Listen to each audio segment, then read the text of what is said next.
यह कहानी महाभारत काल के युग की है, जिसमें राजा युधिष्ठिर के स्वर्गारोहण की यात्रा के दौरान राजा महाराजा बाली का रहस्यमयी प्रकट होना उत्सुकता और सस्पेंस से भरपूर है।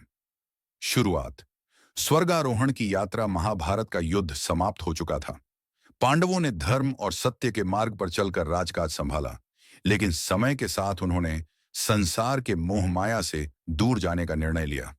युधिष्ठिर ने अपने भाइयों और द्रौपदी के साथ स्वर्गारोहण की कठिन यात्रा प्रारंभ की। हिमालय की बर्फीली चोटियों और दुर्गम मार्गों को पार करते हुए वे धीरे धीरे अपने लक्ष्य की ओर बढ़ रहे थे।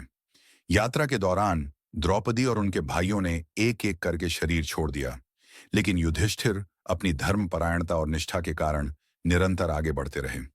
उनके साथ केवल एक कुत्ता था, जो अंत तक उनके साथ रहा। रहस्यमयी नगरी का प्रकट होना। हिमालय की ऊंचाइयों पर पहुंचते पहुंचते युधिष्ठिर को अचानक एक सुनहरी नगरी दिखाई दी। नगरी की दीवारें चमचमाती थीं और ऐसा प्रतीत होता था मानो सूर्य की किरणें स्वर्ण से परावर्तित हो रही हों। यह दृश्य इतना मोहक था कि युधिष्ठिर के कदम स्वयं ही उस दिशा में बढ़ गए। जैसे ही वे नगरी के द्वार पर पहुंचे, उन्हें एक विशाल योद्धा दिखाई दिया। वह दिव्य तेज से चमक रहा था और उसकी आंखों में अजीब सी गहराई थी। वह कोई और नहीं बल्कि महान राजा बाली थे, जिन्हें वामन अवतार में भगवान विष्णु ने पाताल लोक में भेजा था। राजा बाली का रहस्य। युधिष्ठिर ने बाली से पूछा, हे महाबली, आपने धर्म के लिए इतना बड़ा बलिदान दिया और फिर भी आप यहाँ हैं। यह नगरी किसकी है और यहाँ का उद्देश्य क्या है? बाली ने मुस्कुराते हुए कहा, युधिष्ठिर, यह नगरी केवल धर्म की परीक्षा लेने के लिए बनाई गई है। तुमने सत्य और धर्म का मार्ग चुना है, लेकिन स्वर्ग तक पहुंचने के लिए तुम्हें एक अंतिम परीक्षा से गुजरना होगा। अंतिम परीक्षा। सत्य का बोझ। बाली ने युधिष्ठिर को एक ऐसा दरवाजा दिखाया जिसके पार स्वर्ग का मार्ग था। उन्होंने कहा, इस दरवाजे को पार करने के लिए तुम्हें अपने भीतर के सत्य को पहचानना होगा, लेकिन ध्यान रहे, यह सत्य बहुत भारी है और तुम्हें असहनीय बोझ सा प्रतीत होगा। युधिष्ठिर को गहन चिंतन में डाल दिया गया। वे स्वर्ग के इतने निकट थे, फिर भी यह नई चुनौती उनके लिए अकल्पनीय थी। उन्होंने मन ही मन भगवान का स्मरण किया और दरवाजे की ओर कदम बढ़ाए। जैसे ही उन्होंने दरवाजे को छुआ, उनके जीवन की सारी स्मृतियां उनके समक्ष आ गईं।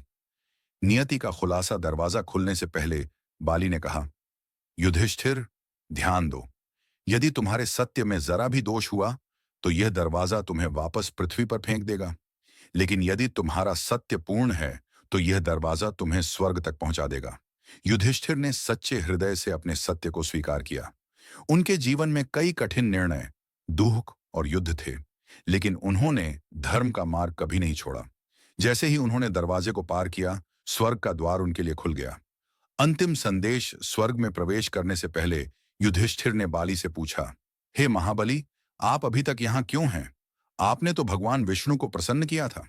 बाली ने मुस्कुराते हुए कहा, युधिष्ठिर, मैं यहाँ धर्म और सत्य की रक्षा के लिए हूं। जब तक इस संसार में सत्य और धर्म का महत्व है, मैं यहाँ रहूंगा। युधिष्ठिर ने बाली को प्रणाम किया और स्वर्ग में प्रवेश किया।